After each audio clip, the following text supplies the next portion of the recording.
Hi, everybody. I'm here with Dr. Hugh Ross. He's been on my channel now 5 times as of today. It's the 5th time that he's come on my channel. And he's come on my channel because he's an astronomer. He's earned a PhD in astronomy from the University of Toronto. He also runs an organization called Reasons to Believe. And he has a number of people who are scientists working with him to show that there is not a conflict between science and God.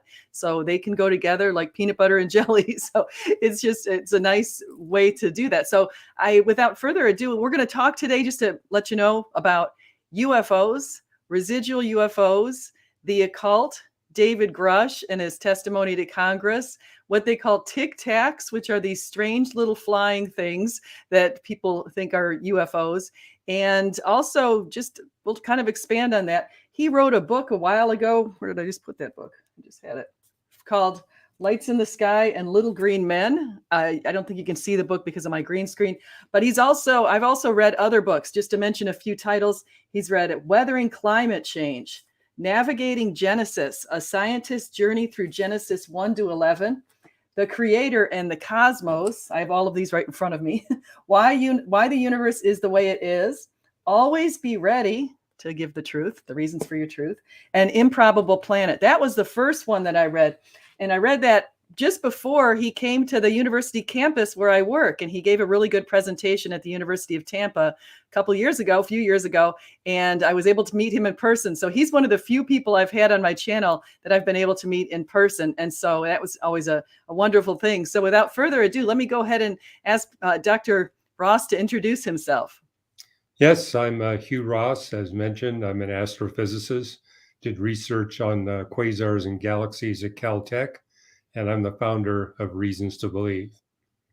Yeah, wonderful. Yeah, and so that's a great organization. And I've had other people from Reasons to Believe on my channel, like Ken Samples and Fuzz Rana, yes. Rana. Yeah, I've had some pretty neat people on my channel. So I say hi to Slam RN Susan, because she goes to some of your events. She's a big follower of yours. And so she's in the chat right now. So I just wanted to mention that. So let's just talk about what happened at Congress. So at Congress, and this is what caught my attention, because they started talking about unidentified flying objects, or UAPs, or UFOs, UAPs. And this person called David Grusch got in there, and he gave a testimony, and he said that sometimes we try to find natural explanations of these strange things in the sky, but there have been cases that he talked about where they've seen these little tic tac like UFOs, and then things have moved at thousands of miles per hour, something like 15,000 miles per hour, and they've gone up and down and stopped and violated physics laws. And then he also talked about that they found non-human biologics, so like these physical the beings, the pilots of these strange little moving objects. They have recovered those, and the government is supposedly stashing that away. It says that somewhere there's somewhere it's classified, and the government has that material. So I wanted to know what you think about that, because you've written so much on this and you've been watching this, and you just talked to me before we started about what you'd heard in the last 5 years from David Grusch. Yeah, for over 5 years, David Grusch has been speaking publicly and stating that our government and other governments have secretly cached away physical craft of spaceships from other planetary systems, and that they even have bodies of these creatures that were flying these craft. Before Congress, he toned it down a bit. Rather than claiming that they had actual bodies of these alien beings, he said, we have biologic tissue, biologic material. And so I indicated, well, maybe we got like an arm or a head of one of these creatures. And he refused to define what he meant by biologic material. But he was explicit that the government had these craft, also claimed before Congress that US scientists were actually studying these craft and trying to reverse engineer them so that they could build them. He also said that these craft were capable of violating the law of gravity. But he was explicit that they were physical craft. And right away, that caught the attention of the members of Congress. Mm-hmm. What I've seen from their statements in the last few days is none of them bought his testimony. And so all of them were skeptical, saying, all we heard was stories.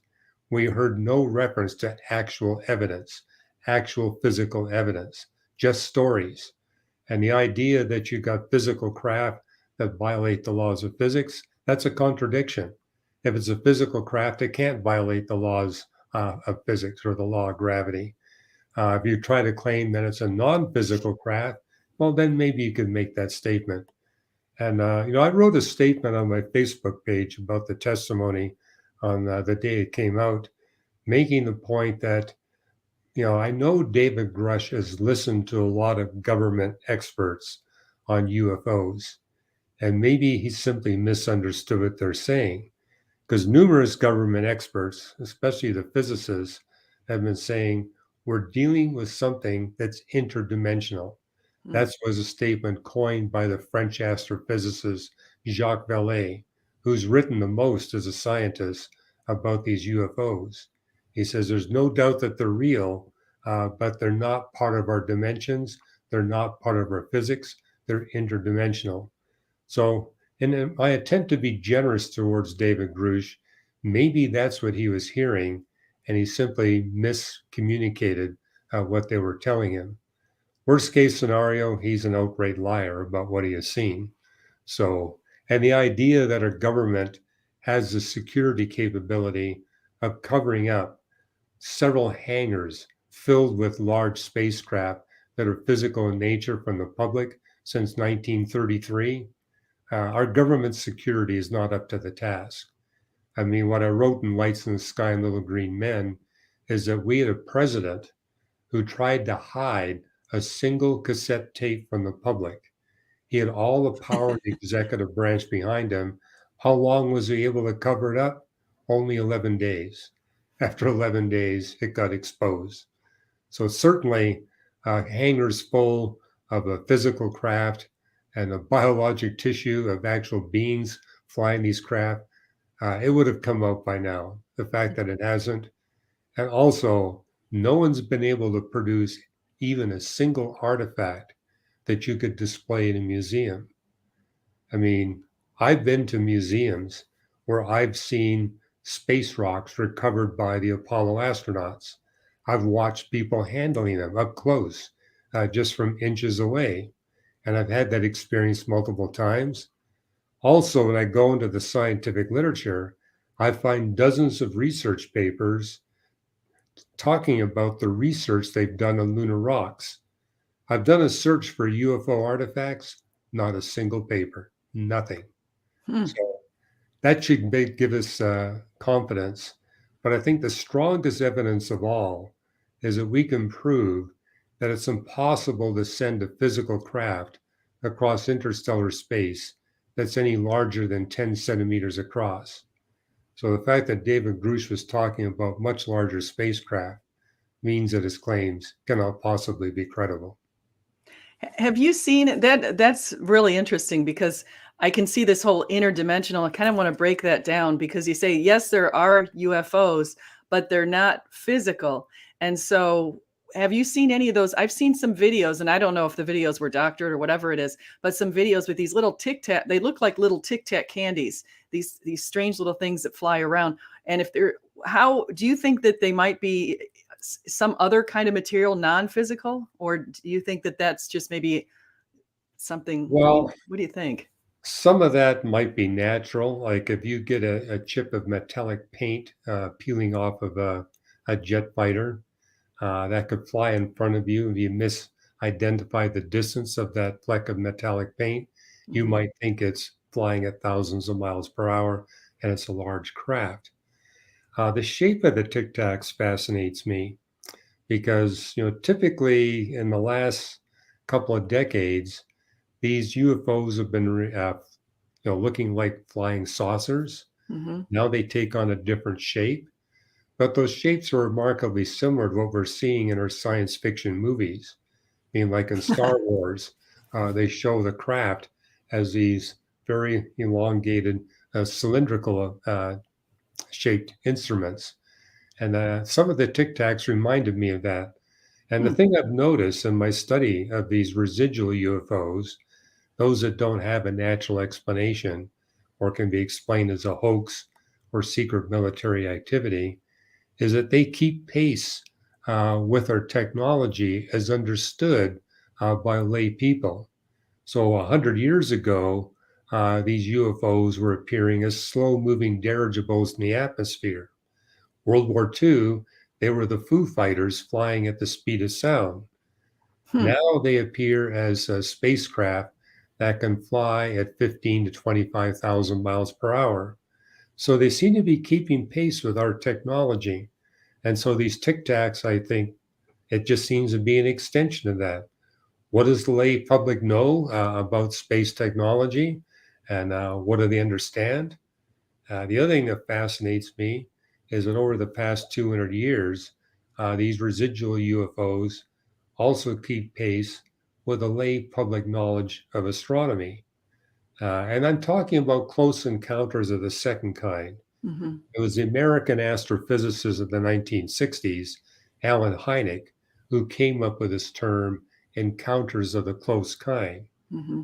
The first kind is where the human contactee is less than 500 feet away from the UFO incident. The second one is where he gets a message, where there's some kind of actual communication. But in those communications, if you go back a century ago, they were being told that these alien creatures were from the backside of the moon. But once the lay public became aware the backside of the moon is certainly not a place where life can exist, they changed their story. They said, Hmm. well, we're from the surface of Venus.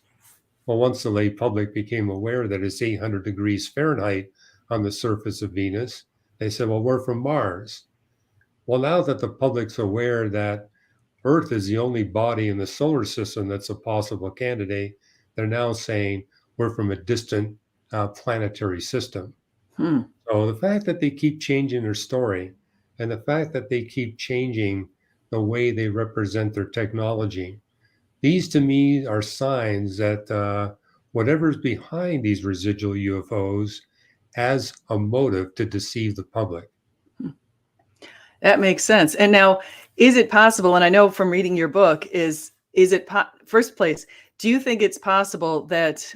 Well, let me back up a little bit. So we know that in the beginning there were these angels and there were demons. Well, they were actually all angels, and then a third of the angels rebelled, and Satan and the angels were kicked into the earth.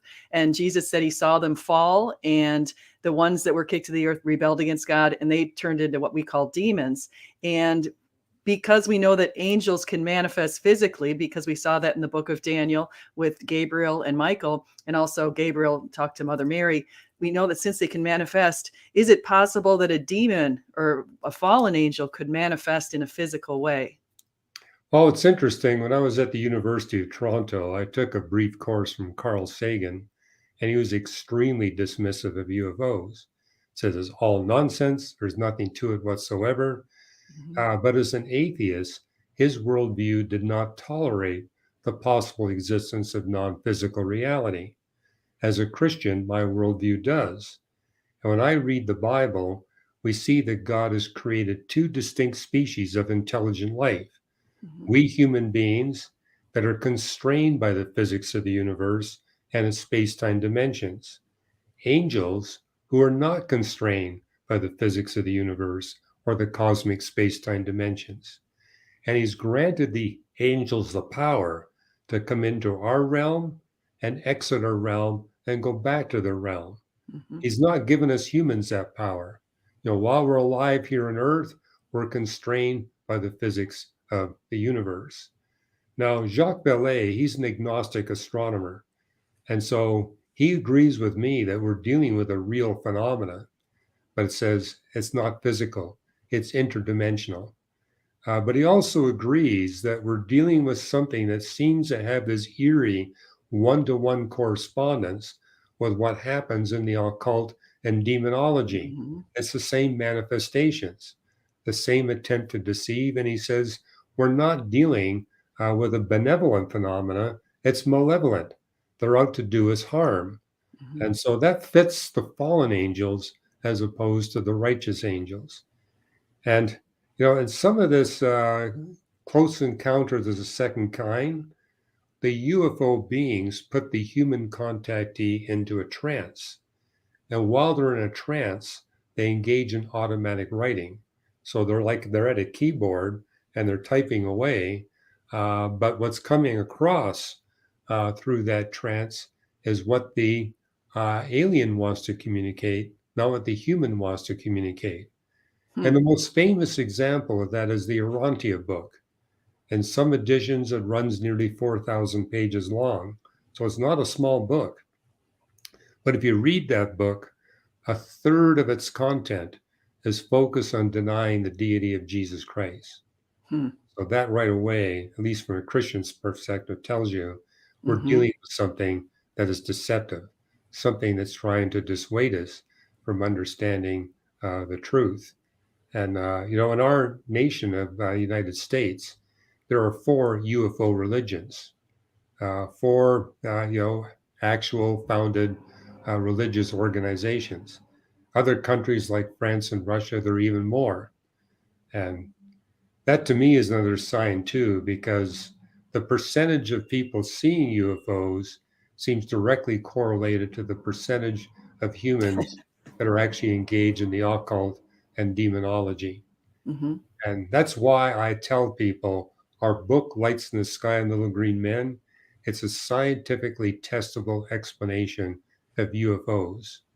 Get rid of the occult in your life, that'll be the end of your UFO encounters. But if you begin to dabble heavily in the occult, don't be surprised if you have these encounters, and don't be surprised if they repeat, and don't Hmm. be surprised if they become progressively more harmful and more fearful. Yeah. Yeah. I completely agree with you. So when you look into this, one of the things that have you heard of a person called Dr. Stephen Greer? Yes, I have. Yeah. So I listened to what he was saying, and he's a former medical doctor, and he started this UFO company. And the reason I'm bringing him up is because I listened to what he said, and he also thinks there's this dimension of government, but we don't have to go down that trap, that rabbit hole. But I did want to mention one of the things he does that I think is extremely dangerous is he's trying to figure out how to communicate with these beings, and he seems to think that they're from another planet and that they're actually they have good intentions. And so and from your book and all that you've studied, it always seems that they have bad intentions. And even all the encounters we see, people end up dying or they end up getting hurt physically. And so there's a lot of, or they forget what actually happened. They remembered that they were somehow kidnapped, and then they don't remember what happens for a couple of days, and then they come back and come to, and they don't even know what went on. So is there any chance, or have you heard of any, besides him thinking that these might be good, sometimes there's some good entities with good intentions? No, a I would very have to, common yeah. story is that these beings are out to give us new technology. Mhm. And so, a common theme throughout UFOlogy is that they visited us thousands of years ago, and explains why the Incas and the Egyptians and the Sumerians were able to build these amazing structures because these beings gave them technology that they didn't possess. Now, I got a book coming out later this year called Rescuing Inerrancy, where I have a chapter where I look at the history of astronomy. And Mhm. I'm discovering very few universities offer a course on the history of astronomy. Hmm. Fortunately, I went to an institution that did, and it was taught by the world's foremost uh, expert in the history of astronomy. And so, for example, we now know that Stonehenge was not an exception. There were thousands of stone observatories built by the ancients. Hmm. And they were smart enough to figure out, hey, if we want to get really accurate positions of astronomical phenomena where all we have is a naked eye, we're going to need to build these giant stone structures where we can stand back, say, half a mile or a mile away, and use these stone structures as gun sights to get very accurate measurements of the stars and the planets. Hmm. And ancients built these all over the world. And therefore, we shouldn't be surprised that the ancient Egyptians were able to position their pyramids to the 1/30th of a moon diameter, angular moon diameter, on certain stars. They had the observatories that enabled them to do that. Hmm. They didn't need any supernatural help. They didn't need any advanced technology.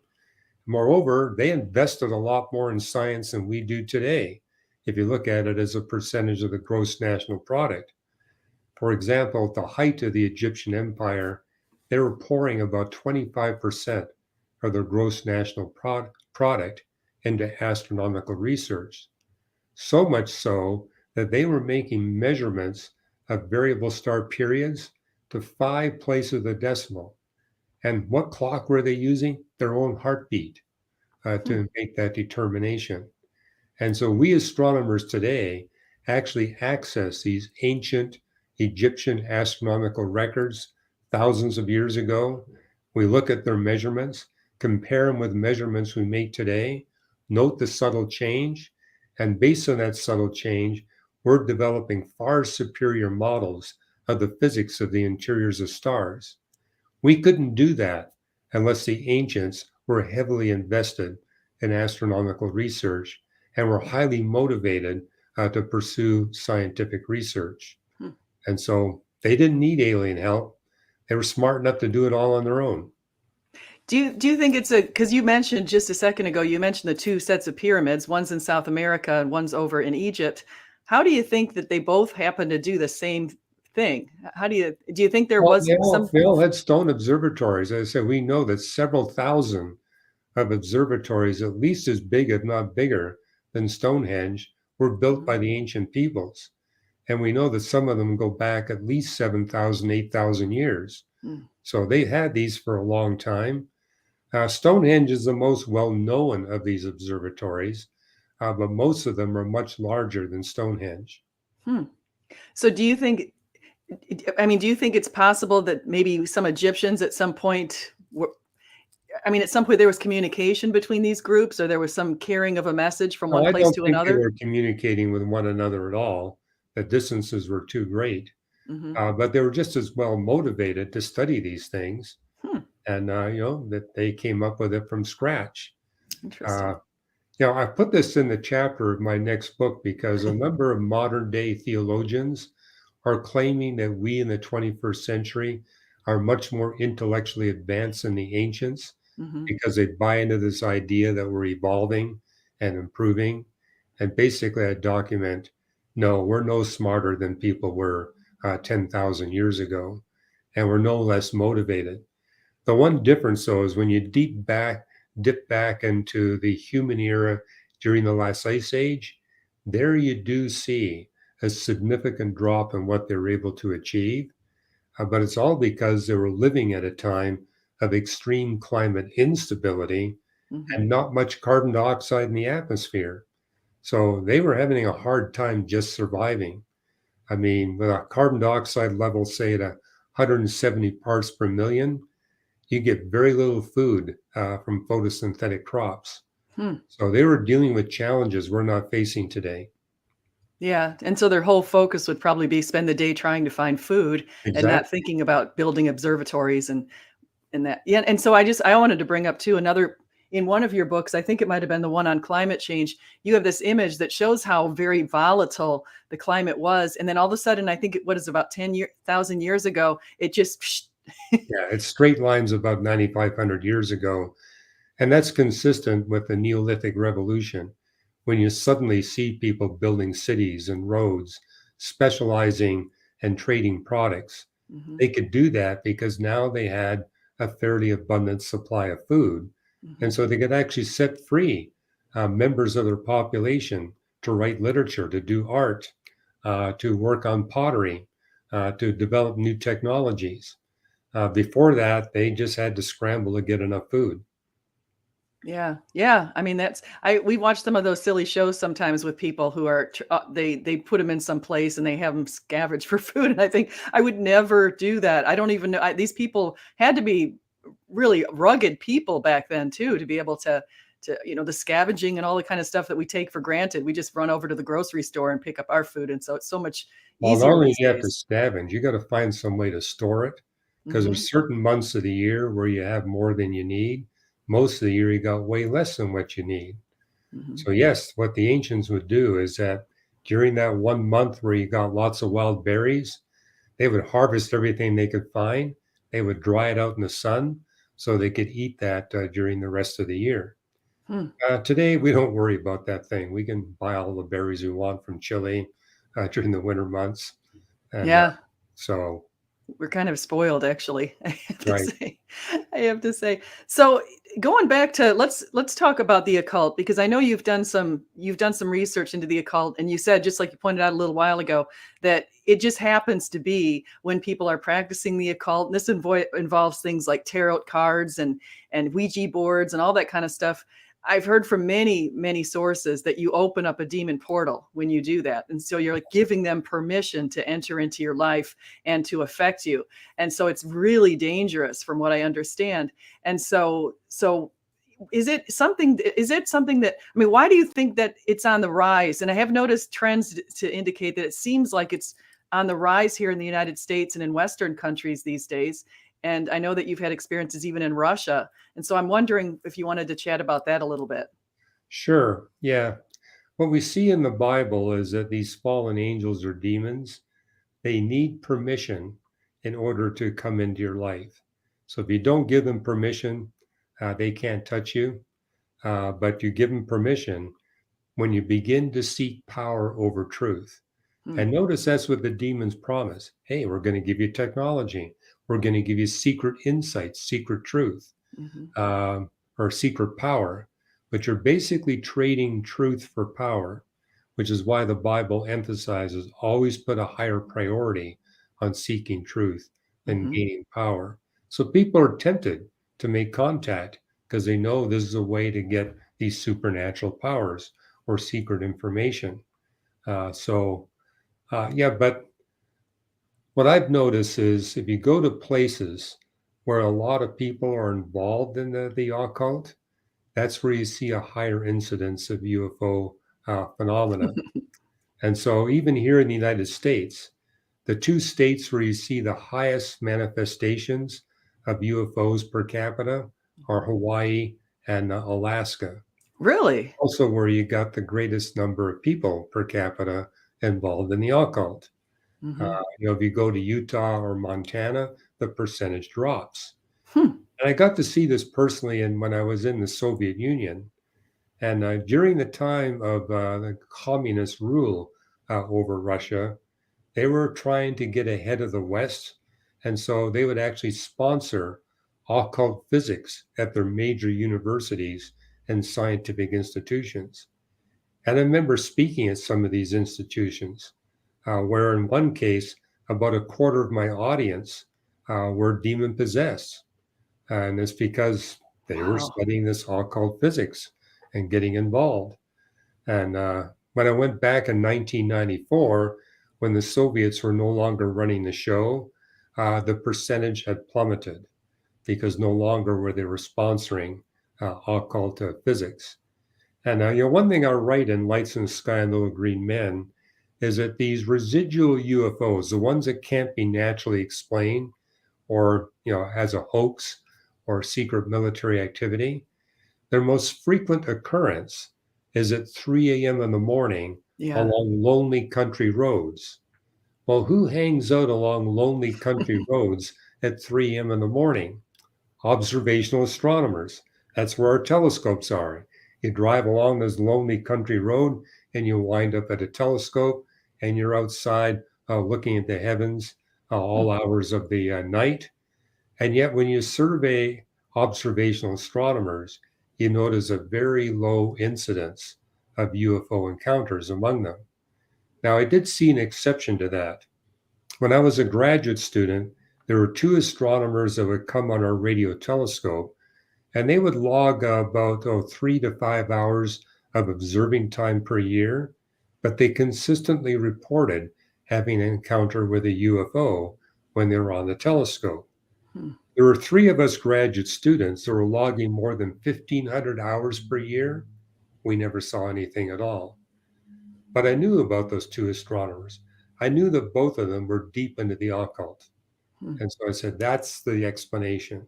It's Yeah. the occult that's opening up to these experiences, and that we astronomers who are not involved in the occult, we're not having these kinds of encounters. Uh, so, uh, and I think you apply that worldwide. France has quite a high percentage of its population having these UFO experiences. But it's also a nation where you got a higher percentage of the population involved in the occult.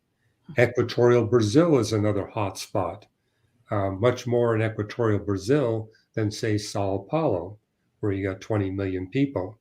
But again, it's because there's a higher percentage of people involved in the occult in equatorial Brazil. And I've noticed that applies worldwide. And again, that's why we close our book off saying, here's a list of invitations to these demonic creatures. If Mhm. you take away all the invitations, that will cut off any possible contact for you between you and those beings. Although you got to go one step beyond that, because I had one gentleman I interviewed and he said, look, my life is clean. I'm not involved in the occult at all. And I said, well, who are you having close relationships with? And he admitted to having a sexual encounter with a witch. And I said, well, that's the reason why. Oh, It tells us in wow. the Bible that when you have sexual intercourse with another person, you become one with that person. And the demon can use that connection to invade your life. So he broke off that relationship, and that was the end of his UFO encounters. That is so crazy. Wow, I didn't even think about that. So, but that you're reminding me of something that I did want to point out, and I don't know if you've ever heard my experience that I had, but years ago when I was a little kid, I did play with a Ouija board with my friends, and so I opened the door there, or I could have also opened the door in this other way because we had a patio furniture store, and in the store we sold these little Well, we received from this what's it called? Not tiki provider, but teak provider, the teak wood provider, we received these little statues as decorations, and he kind of just gave them to us. And the statues looked like mean little gods. And I thought, oh, that's kind of cool. I'll put that up in my house. And I had it in my house when I first moved in this house that I'm in now. And at some point, I thought they were kind of ugly. And so I put them into the closet in this bedroom.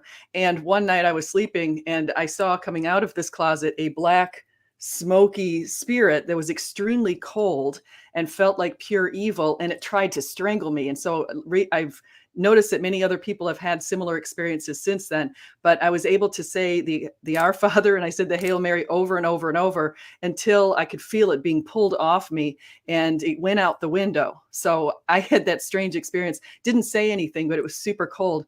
So that day I decided to look into that closet and see what did I have in there. Not that day, it was not too long afterwards though. I thought, what is in this closet? Why did it come out of this closet? And I spotted those statues. And so I threw them away, and I should have probably burned them, but I just threw them away and got them out of the house and said a bunch of prayers to say, please don't ever let this happen to me again. That was horrible. And so I thought to myself, I opened the door. So I didn't know if you'd heard of anyone who had experiences kind of like that. Yes, well, quite frequently. I mean, I'm also a pastor at a church between Caltech and JPL. And we had a couple who had just bought a home. And they said, something's going on. There's one room in our house which is about 10 degrees colder than all the other rooms. And Mhm. we've seen spoons floating in midair in that room. And it feels really eerie when we go in that room. And said, well, have you checked the house? Maybe the previous owners left an occult article behind. They said, we thought of that. And we've been through the whole house and can't find anything. So they asked me to come over. And so, well, before we do any searching, let's pray. So we had a prayer time that God would help us find that article. And so I went into the room and I noticed it had been repainted. And I found a place where the previous paint could show through. It was midnight blue. And I knew that that's a favorite color for people who want to do seances. They think this midnight blue color is a way to invite these demons. And so we talked to the neighbors, and the neighbors said yes. There were two teenage boys that lived in that room, and they were having seances in that room. We said, okay, Wow. that's probably what's going on, but there's obviously an article that's been left behind. So I went back into that room, and I could see a faint octagonal outline on one of the walls, and it was about 3 feet in diameter. And I said, we need to look for that. And they said, we've looked everywhere. And I says, well, let's keep looking. Under the house, we looked in the attic, and finally went into the garage. And what I noticed is there was a pile of junk lumber on the rafters of the garage, Mhm. and said, "Have you looked there?" And I said, "No, we haven't." So let's haul it all down. So we hauled it all down, and we found an astrological forecaster that was an octagonal shape that perfectly matched the outline we saw on the wall. We destroyed that item, and the room returned to normal. No Huh. more problems. When I talk about open doors of the occult, again, it could be a previous owner of a house that you bought, or you move into a room. Say you rent a room from somebody. There could be something left there, or it could be the owners are involved in the occult. It could be a close relative. Frequently, it's a grandfather or an uncle that's deeply involved in the occult. And something you see in the Old Testament is that when King David took the throne, he confessed the sins of his parents unto the Lord because he knew when he was king, he would have authority over the whole population. And he wanted to ensure that there is no link from his parents that could work through him and to the Israelite population. And what I share with people is you're only responsible to confess to the Lord what you know about. So if you've got an uncle that you know is involved in the occult, it's important to confess what he is doing as something that displeases God. You need to agree with God in prayer in Mhm. that context. And when you do that, that cuts the link. Mhm. And don't worry about what you don't know. The demons can only use what you know. So, for example, again, with this guy I was thinking about that a sexual relationship, he's responsible for what he knows about his girlfriend. And so it was important for him to confess to God, hey, what she's doing, I agree. This displeases you. It's a sin. And I disavow it. And he disavowed the relationship. That Mhm. was enough to cut the link. Yeah, yeah, that's a really good point. All good points. I wanted to ask you, when you said witches, I just started thinking of witches and warlocks and Harry Potter and how popular Harry Potter is. Do you think it's wise to read books like Harry Potter, or do you think that you can read them sort of and take all the stuff that's in there with a grain of salt? Yeah, I mean, when you come to fantasy literature, it's filled with this kind of material. And, as long as you keep a biblical perspective on it, say, yes, I know this is just a story, and I don't agree with the doctrine. Uh, so it's fine to read Macbeth, for example. Mhm. Uh, just don't buy the occult point of the story, and you're okay. So I don't think we need to be super rigid about this.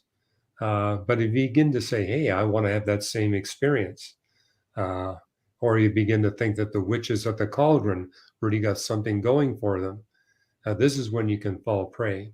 But I've read Macbeth, and I don't think reading Macbeth is an open door to the occult. Yeah, yeah, good. That's and that was just something that I was thinking about. And so, do you think there's any other? I mean, do you see dangers for the younger generation today in the world? It could be in culture, anything like that, that we didn't have to experience as part of the older generations.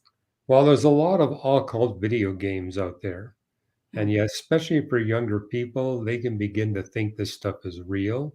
And they begin to think, wow, it'd be neat if I had those kinds of powers. Mm-hmm. Again, avoid the temptation to seek power at the expense of truth. I mean, we see in the first epistle of John, test the spirits to see where they're from. And so when you see something spiritual, whether it be in a story or a video game or whatever, you need to put this to the test. And Mm-hmm. don't, you need to especially guard yourself against wanting to have these supernatural powers or supernatural information. What I've noticed about demon possessed people, some of them don't want to be free of the demon. Mm-hmm. They actually want that relationship with the demon because it gives them power. And so, and we're told in the Bible, don't cast out demons for such people. You need to have permission to cast a demon out because you could cast a demon out, but that demon might come back with others.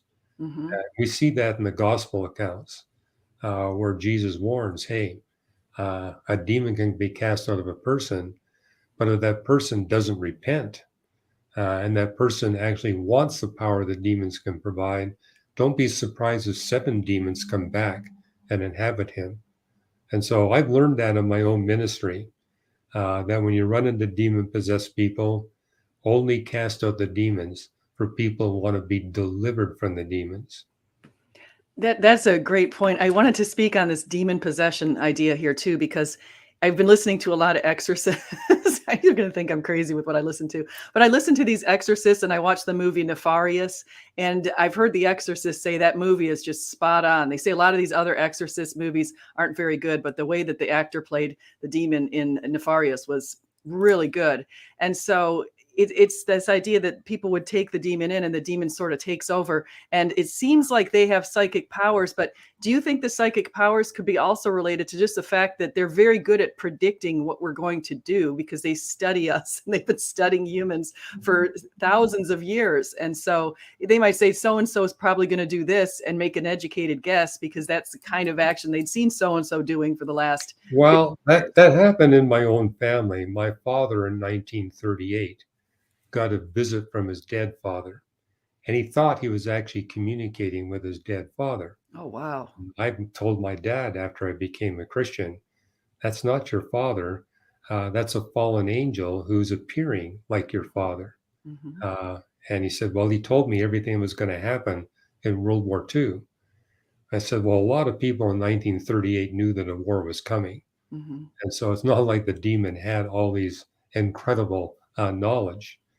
And he said, well, my dead father also told me all my brothers would go to fight in the war, but I would stay at home. And I said, yeah, but guess what?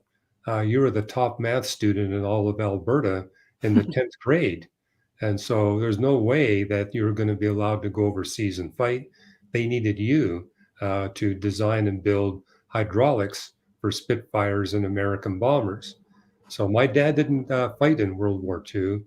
He stayed in the factories, and for obvious reasons, he was more valuable to the war effort with his hydraulic engineering than he was fighting as an infantryman.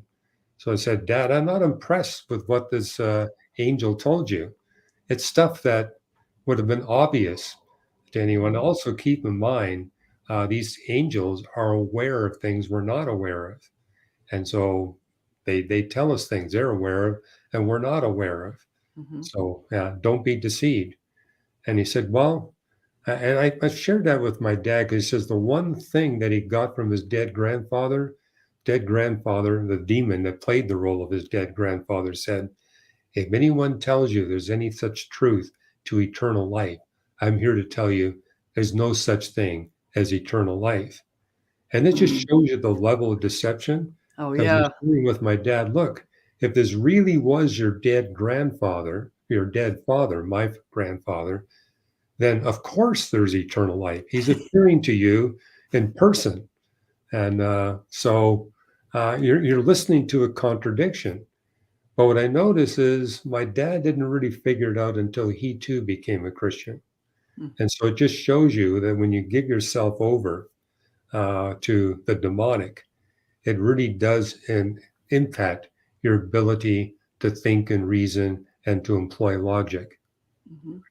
Yeah, and thank you. You just reminded me of something that I think is so important. It's the idea of when you have to look at traits that demons all tend to have a lot of pride, and that is to a fault. And I've heard from other exorcists and people that they're fixed in their sin, and that when you die, if you end up going to hell because you've chosen hell, you've chosen to be without God, you're fixed into your sins, and it always relates to pride. And so obviously the counter of that is humility.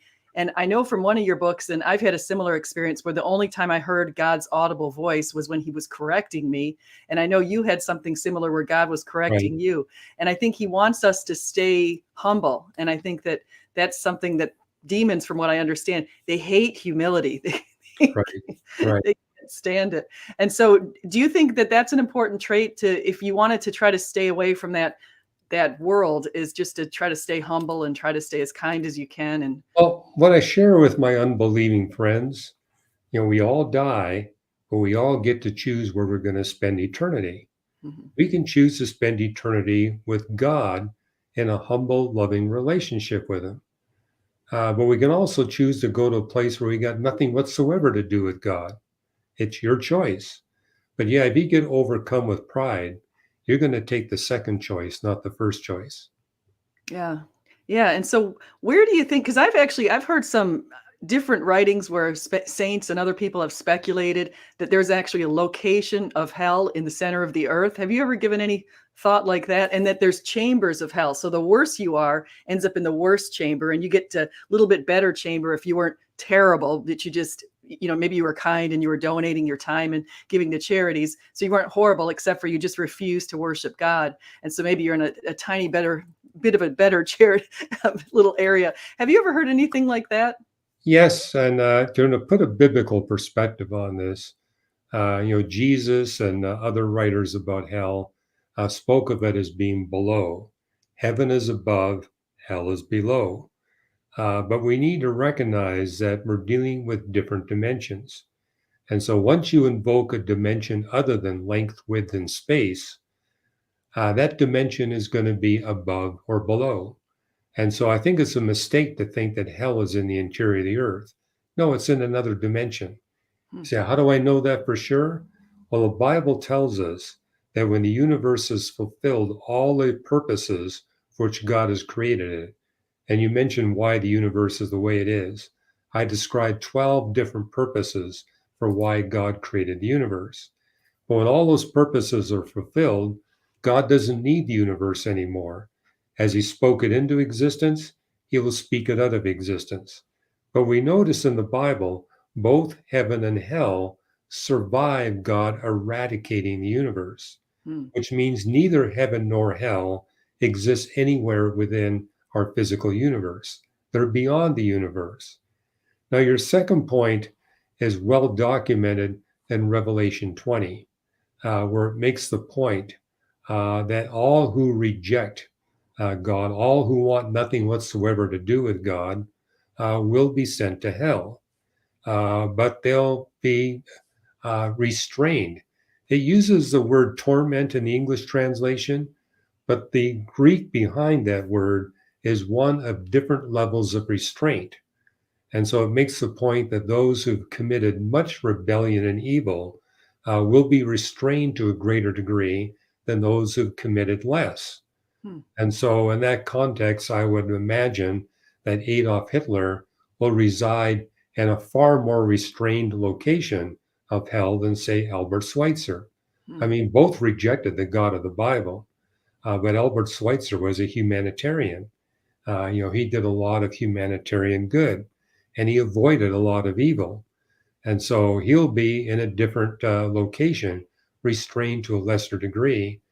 And in one sense, we practice that in our prison system. So when we have a really violent criminal, we put them in the highest security part of our prison, where the restraint is orders of magnitude greater than someone who committed a crime, but it wasn't a violent crime. Nobody got hurt. It's like a white collar crime. And Hmm. so they go to a minimum security prison where they're granted a lot of freedom and it's a lot more pleasant experience.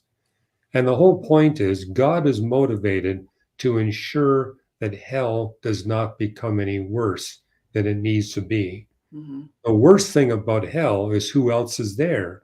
The demons are there. Everybody else who wants nothing to do with God is there. And these are not pleasant people or demons to be around. But God is highly motivated, ensures that, hey, let's give the individuals in hell the just right amount of restraint to prevent hell from becoming worse than it otherwise is. Hmm. I mean, I was involved in a court case where they indicated that the person being tried had beat up in very violent ways his fellow prisoners in jail while he was awaiting trial. Well, guess what? That came back to bite him in the sentence. He got a much longer sentence because, hey, look at look at what you did just awaiting the trial. Look at all the harm you perpetrated on your fellow prisoners. Yeah. That's so true. And so and hell is, my understanding is, it's forever. It's an existence that you've chosen, you're locked into it, it's a fixed situation, and you're not some people think that you're annihilated at the very end, but I seem to think that it's just going to go on perpetually, even though it's so hard for our human minds to grasp that. Well, keep in mind that God has promised to people who give their lives to Jesus Christ as Creator, Lord, and Savior, that they'll be with the Lord for eternity. Mm-hmm. Well, this implies that since God created us as a spiritual being, we live forever. And so my theology is that annihilation is not an option God will exercise. Mm-hmm. On purpose, He created us as eternal beings. But we get to choose where we want to spend eternity. It's our choice. But I agree with you that the inhabitants of hell will be there for all of eternity. And it's not just one place in the New Testament where it uses the word forever. There are at least 3 places where that word is used. Now, in the Old Testament, it is true, the Hebrew word for eternity can also be used for a long time. But there's one passage there where it talks about forever and ever. The fact that it repeats the word indicates that it means, hey, we're really talking eternity, not just a really long period of time. And that's such a good, and I don't want to forget to get to Mars. I know I'm kind of getting away from that, but I don't want to forget to get to Mars. But what you're saying gives it so much importance to your book that you said, always be ready to give an answer, and how many times people have approached you and how generous you should be with people who are honestly looking, because this is really serious stuff. If we're talking heaven and hell and it's forever, we don't want to go.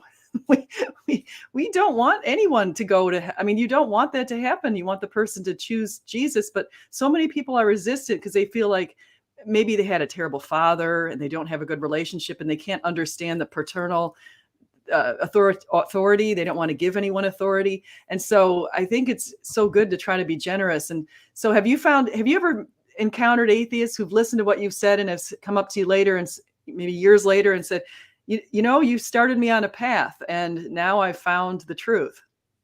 Well, I share with people that you need to wait to see the fruit of your ministry, and you're only going to see the tip of the iceberg.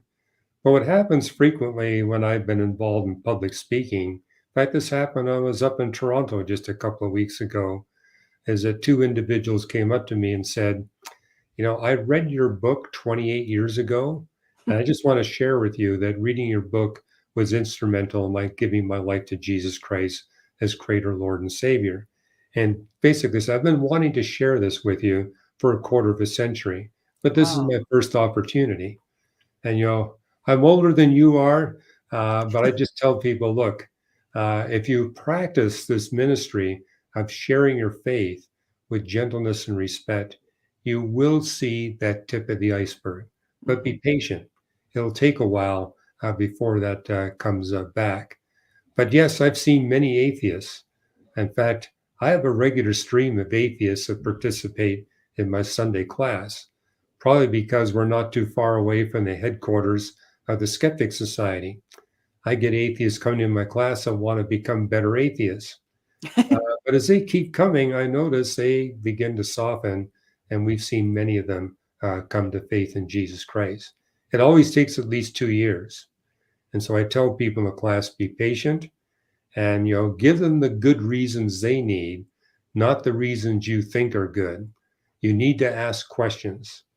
But what I wrote in Always Be Ready is that if you will prepare good, sound reasons for your faith in Jesus Christ and begin to develop ways to deliver those reasons with gentleness and respect, you'll see God supernaturally bringing people to you that in advance He is prepared to hear and respond to your good reasons. Mm-hmm. I mean, you know the story of Peter and Cornelius in the book of Acts, chapter 10. I've seen that happen in my own life many, many times. I've seen it happen in the lives of others. You know, God will perform miracles to bring it together. And one thing I can share with you statistically, I get to share my faith a lot when I'm flying on airplanes or waiting in airports for my flight. But over half the conversations I have that are spiritual in nature are with people with doctoral degrees in theology or doctoral degrees in science.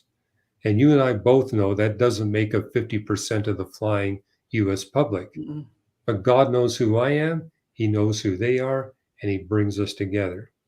So I put a bunch of those stories in the book. I love Almost those everything. stories. But Yeah. those stories can happen to any follower of Jesus Christ. And as a pastor, I say they need to happen. Hmm. You need those experiences in your life. Nothing builds your faith as seeing God work miracles in your life where people come to faith in Christ as a result. And so I exhort people in our church, hey, you need to be experiencing a miracle like that at least once a year. Hmm. And it was way too much fun. Don't sit in the sidelines. Yeah. Yeah, I had a pastor do that to me. He sat right next to me on an airplane, and that started this whole process. He asked me point blank, did I believe in Jesus? And I was wishy-washy, and I hadn't even really looked into the resurrection. And so he had me read C.S. Lewis's Mere Christianity, and it was the trilemma that just ding. It's just, and he started really going down the thing. So yeah, very appreciative that he just happened to sit right next to me, right? He was in the Right. middle seat with his wife, and No she was on. accident. Yeah, yeah, exactly. I love that. I want to ask you about Mars because I have a student in my class right now. She is working with NASA, and we started talking about the congressional testimony that we started in the conversation up front. And she said, "Well, yes, we are going to send.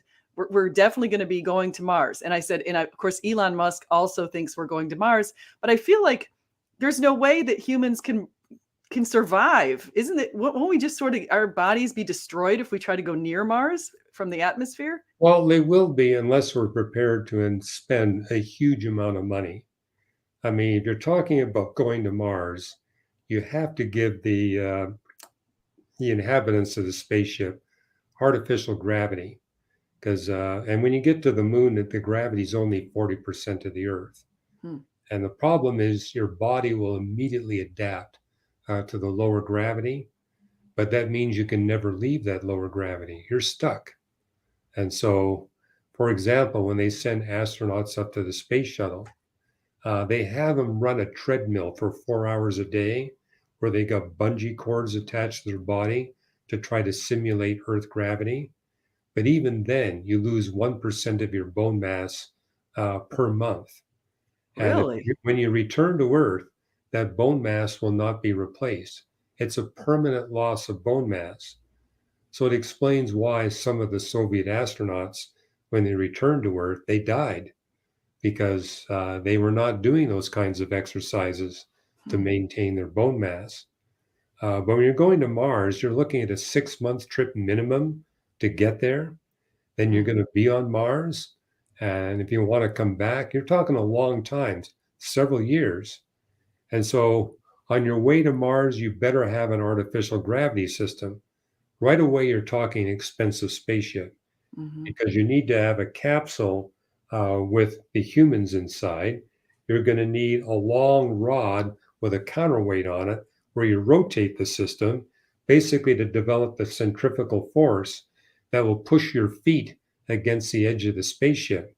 But Hmm. here's the problem, unless you make that extremely large, the gravity at your feet will be quite a bit greater than the gravity at your head, enough so that it's going to cause health issues after several months. So you want the spaceship to be big enough where the gravity at your head is not going to be significantly different from the gravity at your feet. Hmm. You say, well, what's the minimum size of the spaceship? You want it to be about 10 miles long. Oh my gosh. It's something that's quite expensive. And actually, you'd prefer something that was longer. Problem number two, you got to protect the inhabitants from radiation. And so, one of the articles I wrote in our website is that without that protection, within 3 months, the cosmic rays that you'll be exposed to once you get outside Earth's magnetosphere, within 3 months, they destroy your intestinal tract. It's not that it kills you, but you'll be in so much agony and pain, you won't be able to function. And after 6 months, you'll develop tumors that will kill you. And Oh so my God. you got to find some way of protecting against the radiation. Well, one way is to shield the spacecraft with lead. But lead is soft, it moves, and moreover, lead always contains uranium and thorium. That's where lead comes from, the decay of uranium and thorium. So now you're exposed to the radioactivity from uranium and thorium. which is why people said, well, we're better off using water, but you need a whole lot of water to give you the equivalent protection that you would get from lead. Hmm. So you'd have to surround the spaceship with the humans inside with about, say, 20 or 30 feet thickness of water, which means you're going to need a metal container with the water and then a container inside with the humans. And you've got to guarantee that that metal shield doesn't get penetrated by meteorites. You know, if it gets penetrated in just one little tiny spot, there goes all your water. The water immediately leaves, and now you got no protection. And so that now that can be overcome, but it can be overcome at great cost. Hmm. Now we're talking something people say, well, you know, what's the ideal size of a spaceship to get people to Mars where they don't die or don't become so crippled that they can't function? I said, well, something roughly equivalent to the size of the Death Star that you see in the Star Wars movies. And it's like, gee, we're talking now quadrillions of dollars. It's no Wow. longer trillions, it's quadrillions of dollars. And so that's beyond our possible NASA budget. And Yeah. then when you get to Mars, there's no way you can function on the surface. You're going to have to live underground to protect yourself from the radiation. And you can't grow vegetables on Martian soil like you see in that movie, The Martian. Even if you mix it with human excrement, Martian soil has got 60 times as much sulfur as Earth soil does. So you're going to have to import the soil from Earth. Now, again, you're talking a significant investment. You got to Hmm. import a lot of Earth soil, got to find some way to grow that underground. And they've done experiments where they put people in a relatively small capsule, which is what you're looking at if you have to live underground on Mars, or whether you have to live in this spaceship for months at a time. And what they're discovering is humans cannot keep it psychologically together if they're trapped inside of a relatively small capsule. And they've done experiments where they put 8 humans inside a 7-acre capsule. And this is where they could see the outside. And so they weren't completely cut out. They could see the outside, and they knew if things got too tough, they could knock on the door and get out. Well, they only lasted 6 months. And in fact, when they used military trained astronauts, they only lasted 1 month.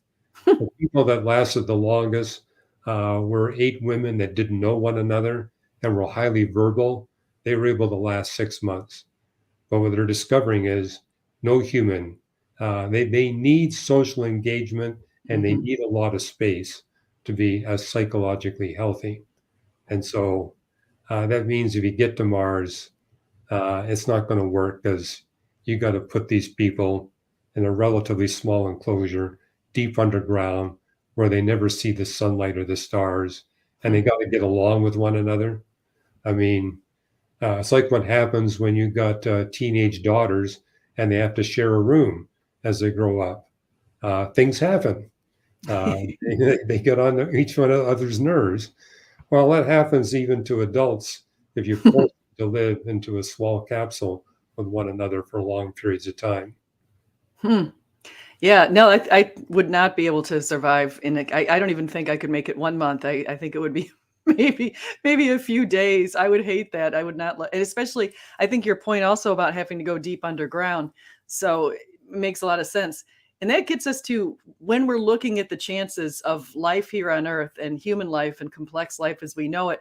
And when I look at see, to me, I feel like I can just look at the globe, a picture of the Earth's globe, or I can look out the window and feel the presence of a creator. It just seems obvious to me that there's some intentionality there.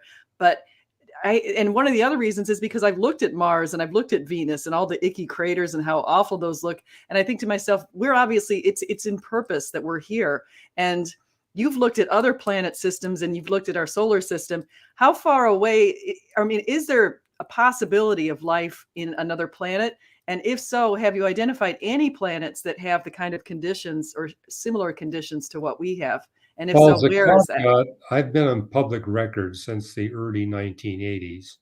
We will find the remains of life on virtually every solar system body. Not viable life, but the remains of life.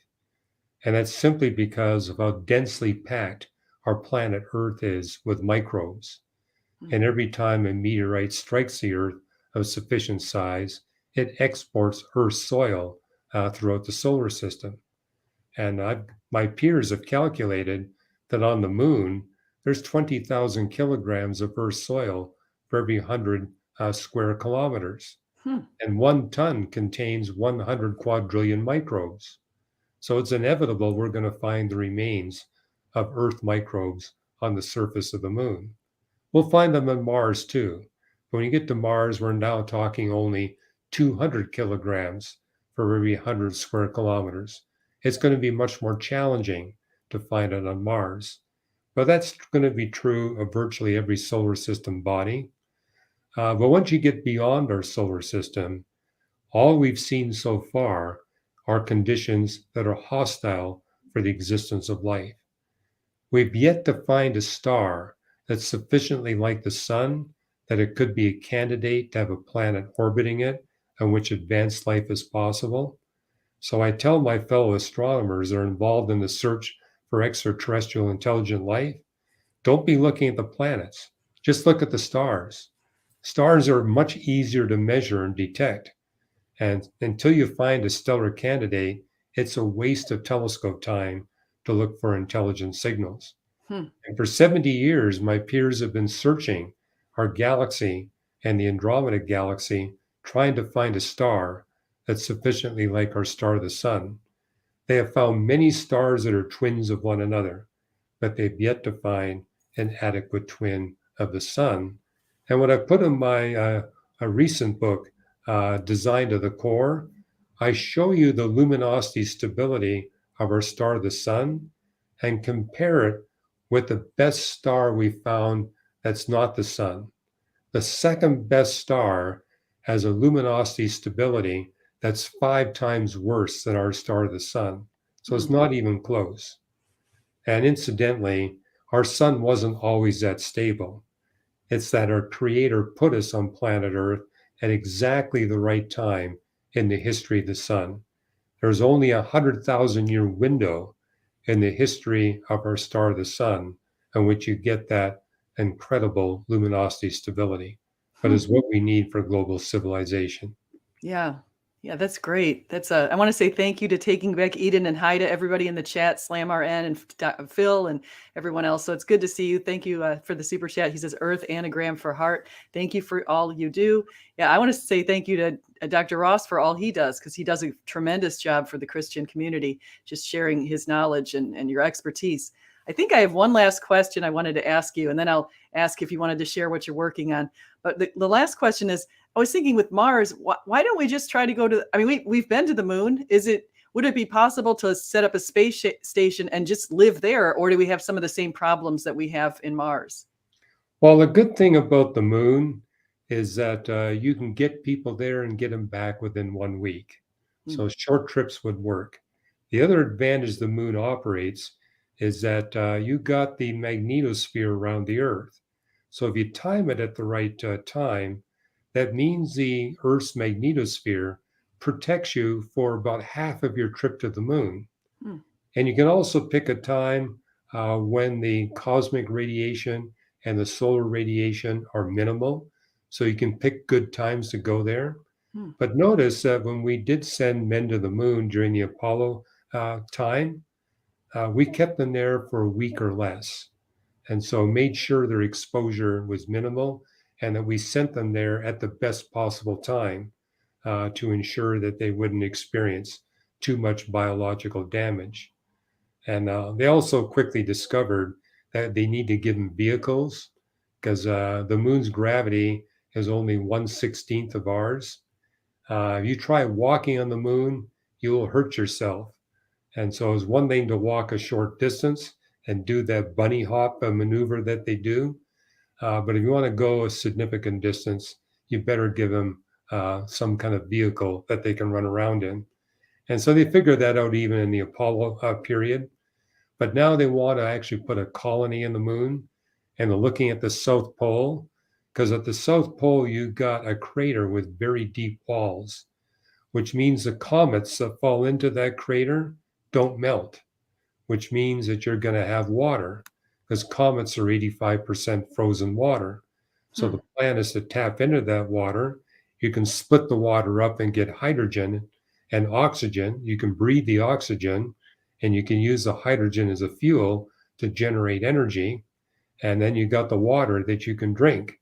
So that's obviously the optimal place to have a human colony. But in a couple of articles that you'll see in our reasons.org website, I personally see no reason to send people to the moon. We're not in the 1970s anymore. Mhm. Our technology is significantly advanced.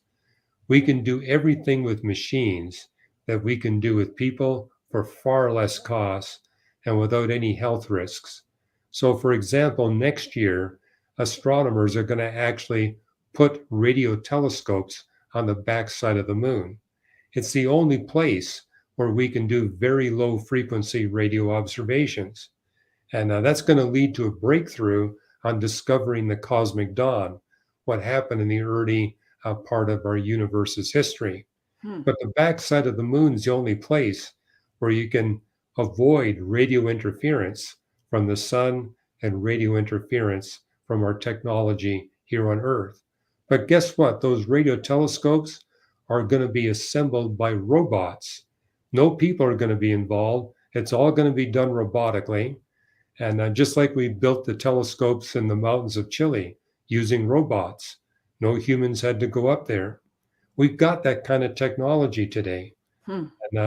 And so astronomers have plans to put significant instruments on the backside of the moon, but we know it can all be done by machines and it can all be done at relatively low cost. Yeah, that's great. Keep That's really good people to on know. Earth. Yeah. Yeah, no, that's good. That's very interesting. So I've learned a lot today from you, and I always do every time I have you on my channel. Can you let everybody know? And I had a whole bunch of your books, but I'm going to definitely get that next one that you have coming out that's on UFOs. And I think I'll look into that one to the core, designed to the core. I'll Designed take to a the core. yeah. So what's the Well, one on UFOs called if people want to go to that too? Well, it's available. Lights in the Sky and Little Green Men as an ebook. We ran out of the print books, but yeah, it's on our calendar to bring out an updated edition. But that won't appear for at least 2 years because we take time to peer review all of our books. So we're very careful about the content. So yeah, you're going to have to be patient, but you can get the current. And by the way, there's nothing in the present edition that we're making available that's incorrect. It's just that we could put a lot more in the book than Hmm. what's in the book right now. So on that basis, we said the book stands on its own. Uh, I mean, if there was incorrect material in it, we would definitely bring out an edition right away. And by the way, all this new stuff that's been released by governments in the past few years, none of it's different from what we already wrote about in the first edition. It's just more of the same. And incidentally, you can get free chapters of any of the books that I've written, those that are put out by Reasons to Believe Press. You can get those free chapters at reasons.org/Ross. Hmm. Yeah, that's great. That's great. So you're working on that. And I also wanted to recommend your book on Genesis because some people feel like Genesis, the story of in the beginning when God created the heavens and the earth, is inconsistent with science. But as a scientist, you've gone through that. And that, in case you guys haven't read that, that is what was one thing when you were figuring out which religion was true. You came upon that and you thought, holy cow, this is it. This is exactly how it Well, happened. just this past year, we produced that book in both Mandarin and Spanish. So Good. we're now translating our books into multiple languages. And right now, I'm writing a full-length book on the Genesis flood. Hmm. Oh, So good. Okay. they'll Do you think, as we go, do you think the flood was global or do you think it was local? Well, I claim that the flood was worldwide, but I got a chapter in the book where I go through all the places in the Bible where it talks about worldwide events. And it's always the known world or the world of humanity. Hmm. It's never intended to mean the whole globe. And you see that in 2 Peter 2:5. When Peter speaks about Noah's flood, he Hmm. says the world of ungodly people got flooded. Well, I think we can be confident that at the time of Noah, there were no ungodly people living in Antarctica or Greenland. Hmm. Therefore, God wouldn't have flooded either Greenland or Antarctica. And that's something else I'm putting in the book as a chapter on how God deals with societal reprobation, where we're talking about an entire nation or city becoming utterly reprobate in their behavior. He always limits his surgery, his judgment wrath, to the extent of societal reprobation. He always leaves the healthy spiritual tissue to survive. It's like a surgeon taking a malignant tumor out of your body. He removes the malignant tumor, but he leaves the healthy tissue alone. God operates in the same way. Mhm. And so he removes Sodom and Gomorrah. But when Abraham asked about the Amorites living in the hills, what did God say to him? Their wickedness has not yet reached its fullness. I will not touch them. But your descendants 400 years from now, they will deal with them because at that point, their reprobation will become societal. So that tells us that God will limit the flood of Noah to the extent of societal reprobation. And people say, what about the animals? Well, there's 8 different Hebrew words used for the animals in Genesis 6, 7, and 8. And it's basically referring to the animals that have a relationship with the wicked human beings. These are the soulish animals. You can sin all you want in front of the cockroaches in your house. It's not going to affect the behavior of the cockroaches.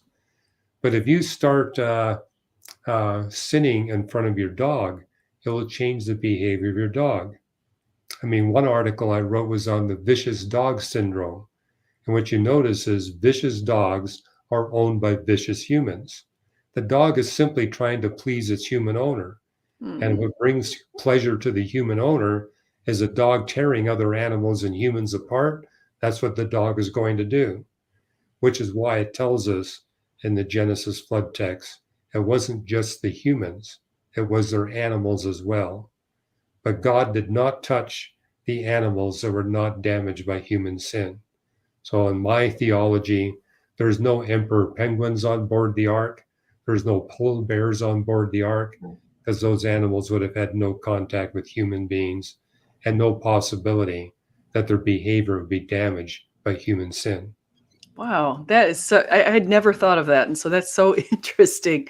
So, yeah, and I think just even today, I get a lot of us get concerned because our culture seems like it's taking a nosedive, and since 1973 with Roe v. Wade, how we'd had 1 million babies, unborn babies slaughtered every year inside the womb, and I was comparing that to ancient Canaan, where they were sacrificing their babies for good crops, and it's people don't realize that's the exact same thing we're doing today when people say, oh, I couldn't sacrifice my career. I wasn't ready to have this child and that kind of thing. They don't realize they're reliving this horrible history. They are, yeah. And the Bible is clear that we're sinners from the time we're conceived. Hmm. So we're spiritual beings at the point of conception. And hey, as a dad, it was my pleasure just to see what was happening with my 2 sons while they were still in my wife's womb. And we knew what their personality was going to be like even before they were born. So those are real humans that are inside there. Hmm. Yeah, and so dehumanizing them isn't right, and so and drawing these arbitrary lives of when life begins, it clearly begins at conception. Before I formed you, I knew you in the womb, and so Right, right. so good. Well, thank you so much for coming in here, Dr. Ross. I really appreciate it. I want everybody to go out and take a look at those books that he's written. He's written many, many books. Go to reasonstobelieve.org. Follow him on Twitter because I know he's there at RTB Yeah, it's just underscore. as simple as reasons.org. Oh, reasons.org. That's even Yeah, better. yeah, That's even better. So yeah, definitely go there and follow him and follow his colleagues, and we'll go from there. So thank you for coming in. it's been my pleasure. Thank you. So everybody just remember, whether you eat, drink, or whatever you do, do it all for the glory of God. So thank you. So I'll go ahead and end the broadcast.